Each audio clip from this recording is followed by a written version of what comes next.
অরণ্যের গভীরে একদিন শিকার করতে গিয়ে রাজকুমার অর্জুন হঠাৎ দেখলেন এক বিশাল চিল।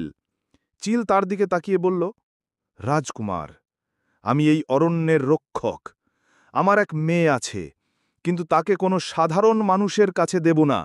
যদি সাহস ও ভালোবাসার প্রমাণ দিতে পারো, তবে সেই হবে তোমার সঙ্গী। চিল রাজকুমারকে দিল ৩টি পরীক্ষা। প্রথম পরীক্ষা, অন্ধকার গুহা থেকে আলোর মণি নিয়ে আসা। অর্জুন ভয়কে জয় করে মণি উদ্ধার করলেন। দ্বিতীয় পরীক্ষা, দুষ্ট জাদুকরের ফাঁদে আটকানো হরিণকে মুক্ত করা। তিনি যুদ্ধ করে হরিণকে বাঁচালেন।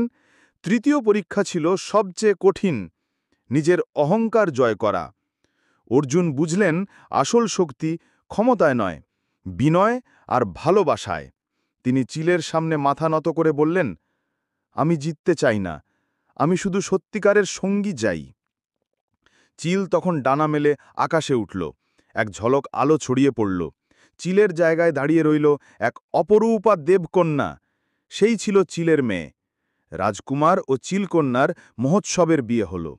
সেই দিন থেকে মানুষ আর প্রকৃতির মিলনে জন্ম নিল এক নতুন গল্প, যেখানে ভালোবাসা জয় করল অহংকারকে।